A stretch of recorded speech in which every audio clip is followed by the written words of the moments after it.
খবর শুনছেন দৈনিক সংবাদ চ্যানেল থেকে। আজ জানাবো পশ্চিমবঙ্গ, দেশ এবং বিশ্বের বাছাই করা সমস্ত গুরুত্বপূর্ণ তাজা খবর। শুরুতেই জানিয়ে দেব সংবাদ শিরোনাম। অভিষেকের পার্টি অফিসের ভাঙা অংশের বৈধ কাগজে নেই লিপস অ্যান্ড বাউন্সের দাবি খারিজ রাজ্যের। 20% ডিএ সমেত পুজোর মাসে কবে পাবেন বেতন, ঘোষণা মুখ্যমন্ত্রীর। রক্তের হোম ডেলিভারি, ভিন রাজ্যে রক্ত বিক্রির অভিযোগ। রাজ্যের একাধিক ব্লাড ব্যাংকে একযোগে হানা স্বাস্থ্য দপ্তরের। একযোগে পদত্যাগ করেছিলেন টিএমসির সদস্যরা। সেই পূর্ব মেদিনীপুরের পটাশপুরে বিজেপির নতুন বোর্ড গঠন। গভীর রাতে টান টান অপারেশন পুলিশের, পর্দাফাঁস আন্তঃরাজ্য মাদক পাচার চক্রে, ট্রাক আটকাতেই বেরোলো। এনডিএ বৈঠকে কি নিয়ে আলোচনা, সাংবাদিকদের মুখোমুখি কাকলি শতাব্দীরা। কি কি বিল আসবে? যন্তর মন্তরের অশান্তির ঘটনায় দায়ীদের চিহ্নিত করতে এসআইটি গঠনের নির্দেশ সুপ্রিম কোর্টের। আগস্ট মাসে কাদের অ্যাকাউন্টে অন্নপূর্ণা যোজনার টাকা, ইঙ্গিত মুখ্যমন্ত্রীর। প্রতিশ্রুতি রক্ষা না করলে সুপ্রিম কোর্টের সিদ্ধান্তকে স্বাগত জানিয়েও এফআইআর জটিলতায় আপত্তি তুলে হুঁশিয়ারি সিজেপির। স্বাস্থ্যসাথীর পর বাম্পার চমক, চালু হচ্ছে 5 লক্ষ টাকার নয়া বীমা। আপনি যোগ্য, গুজবে কান নয়, পড়ুন এই খবর। পুজোর আগেই সুখবর, ডিএ ও বেতন নিয়ে এলো বড় ঘোষণা। উত্তাল সমুদ্র, উথাল পাথাল হাওয়া, টানা বৃষ্টি, গভীর নিম্নচাপে ভুগবে কোন কোন জেলা, কলকাতায় কেমন আবহাওয়া। দরিদ্রতম সিএম ছিলেন মমতা, শুভেন্দু কত নম্বরে, বাংলার নতুন মুখ্যমন্ত্রীর সম্পত্তি কত জানেন? পুলিশ কর্মীদের জন্য দুর্গাপুজোর গিফট, ঘোষণা মুখ্যমন্ত্রী, কোনো কড়া পদক্ষেপ নয়। নিট আন্দোলনকারীদের নিয়ে সুপ্রিম নির্দেশ, কাদের ক্ষেত্রে এই নির্দেশ কার্যকর নয়? নিষিদ্ধ কাশির সিরাপ পাচার করতে গিয়ে আগেই গ্রেপ্তার হয়েছিল 3 জন, এবার গ্রেপ্তার আরো 2। মমতার করা ভুল করতে চান না শুভেন্দু, 15 আগস্টের ডেট দেও আগে ভাগেই সচিবদের নির্দেশ, কোনো বাচ্চাদের আনা যাবে না। কারা হারাতে পারেন রেশন কার্ড, নতুন তালিকায় গাড়ির মালিক থেকে ডিরেক্টররা। আজ কমলো পেট্রোল এবং ডিজেলের দাম, রান্নার গ্যাস নিয়েও বড় আপডেট। সবকটাকে জেলে ঢোকাবো আমরা, এসএফআই এর ভুয়ো ছবি পোস্ট নিয়ে দিলীপের হুঙ্কার। অনেক কিছু শিখতে পারলাম এনডিএর বৈঠক থেকে বেরিয়ে, সায়নী ঘোষ বললেন। পুলিশ কর্মীদের রেশনের ভাতা বাড়লো 500 টাকা, কত হলো টাকার অঙ্ক? দুর্গাপুজোর আগেই বড় সুখবর। মেয়ের মৃত্যুতে শোকস্তব্ধ পরিবার, আর আপনারা ধর্মেন্দ্র প্রধানকে জয়ধ্বনি দিয়ে স্বাগত জানাচ্ছেন। লোকসভায় গর্জে উঠলেন প্রিয়াঙ্কা গান্ধী। নেতা আমলার গোটা পরিবারই বিদেশের স্থায়ী বাসিন্দা। নেক্সট অফিসিয়াল নীতিতে কি বদলাতে পারে ভারতের প্রশাসনিক স্বচ্ছতা? বিলকে সমর্থন, লোকসভায় চাচাছোলা আক্রমণে মোদীকে এফ গ্রেড বোঝালেন অভিষেক। ছাত্রছাত্রীদের সারথি সাইকেল দিচ্ছে রাজ্য সরকার, কবে কিভাবে মিলবে? E20 পেট্রোল নিয়ে ভুয়ো প্রচারের অভিযোগ, এবার নীতিন গডকরিকে নিয়ে বড় নির্দেশ বম্বে হাইকোর্টের। কেশপুরে যেতে পারছেন না বিধায়ক, ফোনে হুমকি, নিরাপত্তার দাবি শিউলি সাহার। দপ্তর ধরে ধরে অডিট করবেন, মিলন মেলা থেকে বড় নির্দেশ মুখ্যমন্ত্রী শুভেন্দু অধিকারীর। এতক্ষণ শুনছিলেন সংবাদ শিরোনাম, এখন আসছি বিস্তারিত খবরে।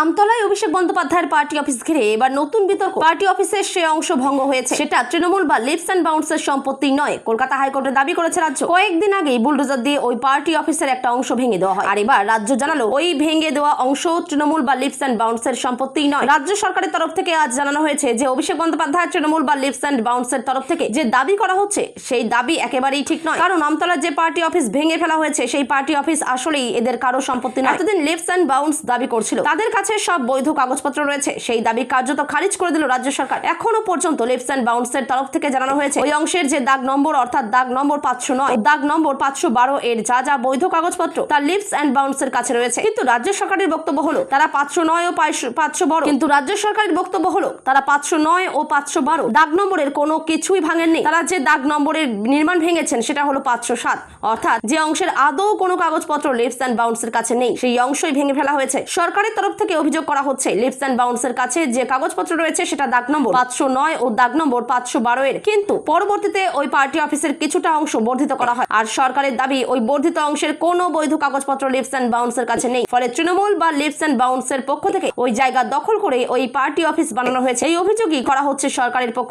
বিধানসভা নির্বাচনে রাজ্যের পালাবদলের পর একের পর এক বিষয়ে বড় সিদ্ধান্ত গ্রহণ করছে বিজেপি সরকার। নির্বাচনের আগে যা প্রতিশ্রুতি দেওয়া হয়েছিল সেই মতোই কাজ করছেন মুখ্যমন্ত্রী শুভেন্দু অধিকারী। সরকারে আসার পর যে যে সিদ্ধান্ত গ্রহণ হয়েছে তার মধ্যে অন্যতম রাজ্য সরকারি কর্মীদের ডিএ বৃদ্ধি। পূর্বতন সরকারের সময় বহু আন্দোলন হয়েছে এটি নিয়ে, কিন্তু 15 বছরে কোনো লাভ হয়নি কর্মীদের। তাই ক্ষমতায় এসে ডিএ বৃদ্ধির ঘোষণা করেছেন মুখ্যমন্ত্রী। মঙ্গলবার ভবানী ভবনে পুলিশের অনুষ্ঠানে ভাষণ দেওয়ার সময় বর্ধিত ডিএ ও পুজোর মাসে বেতন নিয়ে বড় ঘোষণা করলেন তিনি। পুজোর আগেই বেতন ও 20% ডিএ পাবেন রাজ্য সরকারি কর্মীরা। ভবানী ভবনে পুলিশের অনুষ্ঠানে ভাষণ দেওয়ার সময় ঘোষণা করলেন মুখ্যমন্ত্রী শুভেন্দু অধিকারী। সুতরাং এই বছর দুর্গাপুজোর আগেই বেতন পাবেন রাজ্য সরকারি কর্মীরা। মুখ্যমন্ত্রী বলেন, আমি অর্থ সচিবকে বলেছি, অর্থমন্ত্রীকে বলেছি পুজোর মাসে পুজোর আগে অক্টোবরের বেতন দিতে এবং 20% অ্যাডিশনাল দিতে। উল্লেখ্য, রাজ্যের সরকার পরিবর্তনের পর থেকেই সরকারি কর্মীদের মধ্যে নতুন বেতন কমিশন এবং ডিএ বৃদ্ধি নিয়ে প্রত্যাশা ছিল।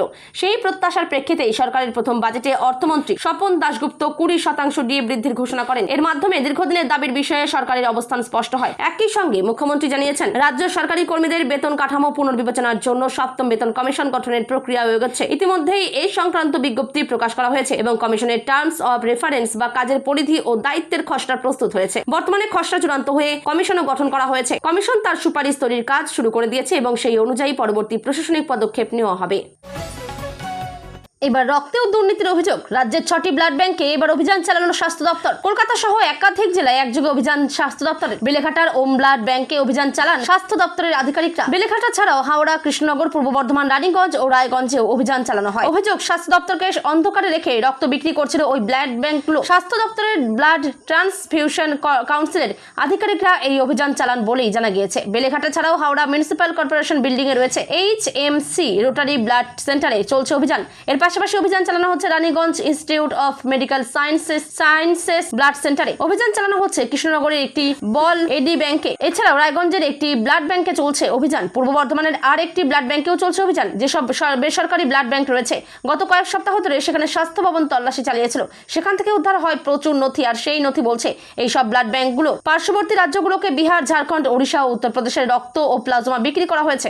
এছাড়াও এই বিষয়ে সরকারকে বা স্বাস্থ্য ভবনকেও কিছু জানানো হয়নি। শুধু রাজ্য সরকার বা স্বাস্থ্য ভবনকে নয়, কেন্দ্রের স্বাস্থ্য মন্ত্রকের যে নিয়ামক বডি রক্তের ব্যবসার অনুমোদন দেয় সেই NBTC কেও কোনো কিছু জানানো হয়নি বলে অভিযোগ। প্রথমে কলকাতার পদ্মপুরের health point blood bank, Jodhpur পার্কের অশোক ব্লাড ব্যাংক, এন্টলির CIT রোডের লাইফ কেয়ার ব্লাড ব্যাংক, এই সব জায়গা থেকেই বাজেয়াপ্ত করা হয় নথি। পূর্ব মেদিনীপুর জেলার পটাশপুর 1 নম্বর ব্লকের অন্তর্গত অমরশী 2 গ্রাম পঞ্চায়েতে সোমবার রাজনৈতিকভাবে অত্যন্ত তাৎপর্যপূর্ণ একটি অধ্যায়ের সূচনা হলো। দীর্ঘদিনের প্রশাসনিক অচলাবস্থার অবসান ঘটিয়ে ভারতীয় জনতা পার্টির নির্বাচিত পঞ্চায়েত সদস্যদের নিয়ে আনুষ্ঠানিকভাবে নতুন গ্রাম পঞ্চায়েত বোর্ড গঠন করা হয়। পঞ্চায়েতের প্রচলিত আইন ও নিয়ম মেনেই পটাশপুর 1 ব্লকের BDO মোহাম্মদ করিমুল ইসলামের উপস্থিতিতে এই বোর্ড গঠন সম্পন্ন হয়। 2023 সালের পঞ্চায়েত নির্বাচনে অমরশী 2 গ্রাম পঞ্চায়েতে তৃণমূল কংগ্রেস সংখ্যাগরিষ্ঠতা অর্জন করে বোর্ড গঠন করেছিল। সেই সময় প্রধান, উপপ্রধান সহ মোট 11 জন তৃণমূল কংগ্রেসের সদস্যা পঞ্চায়েত পরিচালনার দায়িত্বে ছিলেন। কিন্তু 2026 সালের বিধানসভা নির্বাচনের ফলাফল প্রকাশের পর থেকেই পঞ্চায়েতে এক অস্বাভাবিক পরিস্থিতির সৃষ্টি হয়। অভিযোগ, নির্বাচনের ফল প্রকাশের পর থেকেই তৃণমূল কংগ্রেসের প্রধান, উপপ্রধান এবং অন্যান্য সদস্যরা গ্রাম পঞ্চায়েতে আসা সম্পূর্ণভাবে বন্ধ করে দেন। প্রায় 2.5 মাস ধরে তারা পঞ্চায়েতের কোনো প্রশাসনিক বা উন্নয়নমূলক কাজে অংশগ্রহণ করেননি। পরবর্তীতে তারা একযোগে নিজেদের পদ থেকেই পদত্যাগ করেন বলে জানা যায়। এর ফলে গ্রাম পঞ্চায়েত কার্যত প্রশাসনিকভাবে অচল হয়ে পড়ে। বিজেপির অভিযোগ, পরিকল্পিতভাবেই গ্রাম পঞ্চায়েতের উন্নয়নমূলক কাজকর্ম ব্যাহত করার উদ্দেশ্যে এই পদক্ষেপ নেওয়া হয়েছিল। এর জেরে সাধারণ মানুষের জন্য প্রয়োজনীয় নাগরিক পরিষেবা মারাত্মকভাবে ক্ষতিগ্রস্ত হয়।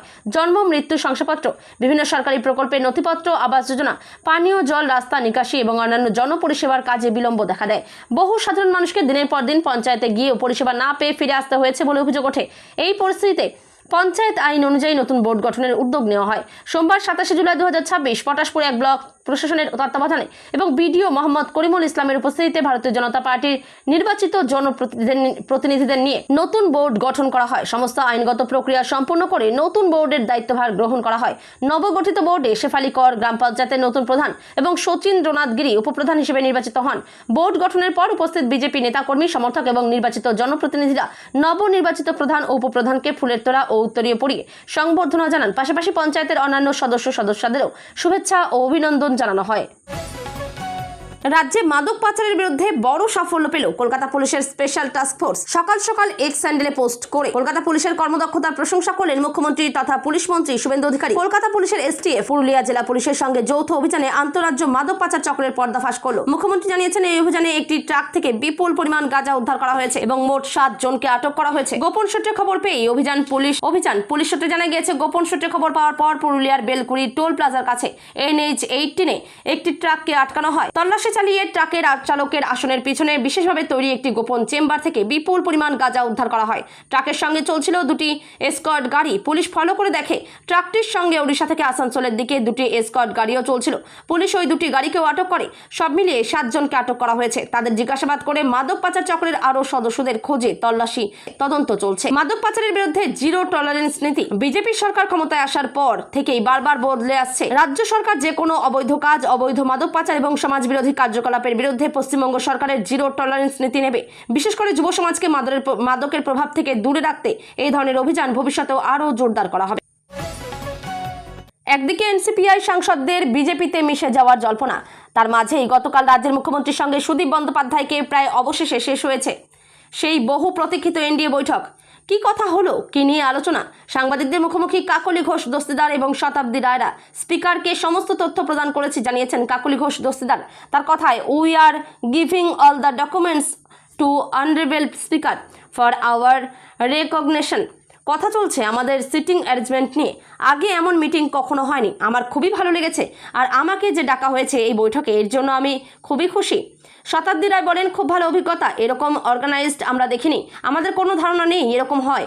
সেশনে কি কি বিল আসবে সেটা নিয়ে ডিসকাশন, এবং গভর্নমেন্ট কি করছে এক্সপোর্টের বিষয়ে, কোথায় কোথায় কি হচ্ছে, কত বিজনেস করছে, যেমন ফিশারি নতুন ডিপার্টমেন্ট খুলে সেখানে কত বিজনেস হয়েছে, কীরকমভাবে হয়েছে সব বোঝাচ্ছে। কি বিল আসবে সেই বিলগুলি নিয়ে কথা বলছে। তো সেটা ভালো লাগলো। এরকম তো আমরা দেখিনি। সবাই আছে, আমাদেরকেও ওয়েলকাম করেছে। যন্তর মন্তরের অশান্তির ঘটনায় দিল্লি পুলিশের ভূমিকা নিয়ে কড়া পর্যবেক্ষণ করল সুপ্রিম কোর্ট। মঙ্গলবার মামলার শুনানিতে প্রধান বিচারপতির নেতৃত্বাধীন বেঞ্চ জানায়, আন্দোলন মোকাবিলায় পুলিশের জন্য নতুন প্রোটোকল তৈরির প্রয়োজন রয়েছে।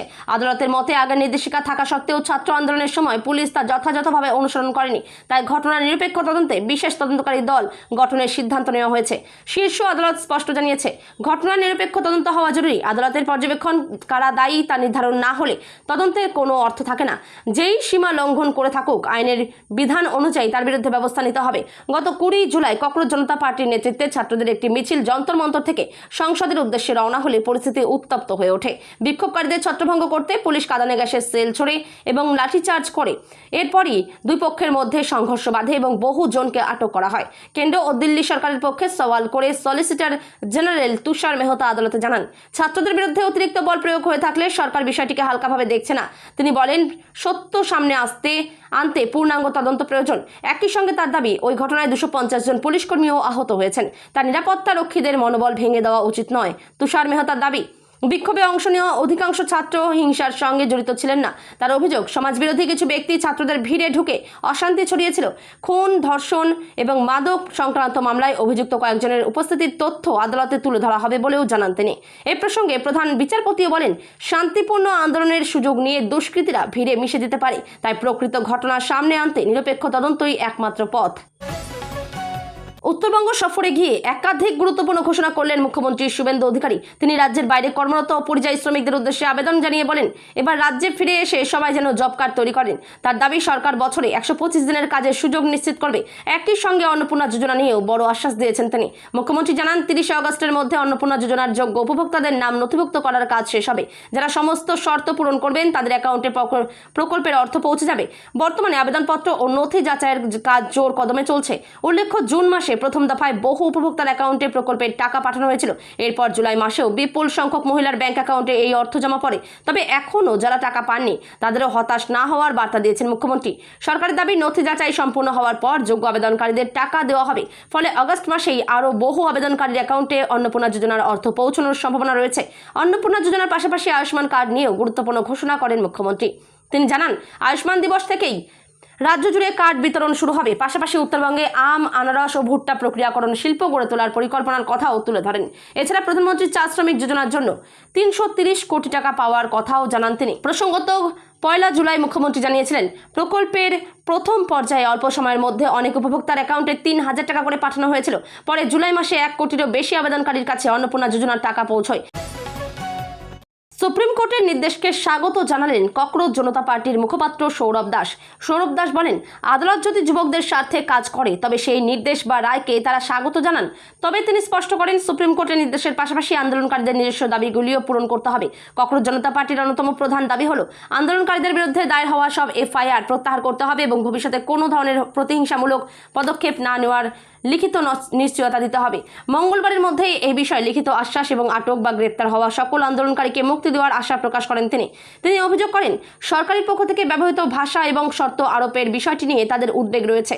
সিজেপির মুখপাত্র সৌরভ দাস বলেন, যদি সুপ্রিম কোর্ট যুব সমাজের স্বার্থে কোনো নির্দেশ বা রায় দেয় আমরা অবশ্যই তাকে স্বাগত জানাই। তবে আমরা দীর্ঘদিন ধরে মাঠে নেমে আন্দোলন করছি এবং আমাদের কিছু গুরুত্বপূর্ণ দাবি রয়েছে, সেগুলি পূরণ হওয়াটাই সবচেয়ে জরুরি। তিনি জানান, আন্দোলন প্রত্যাহারের অন্যতম প্রধান শর্ত ছিল আন্দোলনকারীদের বিরুদ্ধে দায়ের হওয়া সমস্ত এফআইআর প্রত্যাহার এবং আটক সকলকে মুক্তি দেওয়া।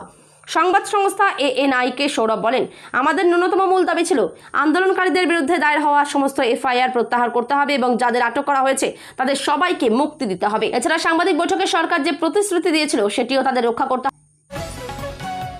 রাজ্যে চালু হতে চলেছে নতুন স্বাস্থ্য পরিষেবা সংক্রান্ত প্রকল্প মুখ্যমন্ত্রী স্বাস্থ্য বীমা যোজনা। স্বাস্থ্য দপ্তরের তরফ থেকে এই মর্মে একটি আনুষ্ঠানিক বিজ্ঞপ্তি জারি করা হয়েছে। কারা এই বীমার সুবিধা পাবেন এবং কারা পাবেন না সেই সম্পর্কিত বিস্তারিত তথ্য উক্ত বিজ্ঞপ্তিতে স্পষ্টভাবে জানিয়ে দেওয়া হয়েছে। বিজ্ঞপ্তি অনুযায়ী রাজ্য সরকারের পূর্ব পরিচালিত স্বাস্থ্যসাথী প্রকল্পের আওতায় থাকলেও কেন্দ্র সরকারের আয়ুষ্মান ভারত যোজনার সুফল যারা পান না, রাজ্যের সেই সমস্ত বাসিন্দাদের জন্য এই নতুন প্রকল্পটি কার্যকর হতে চলেছে।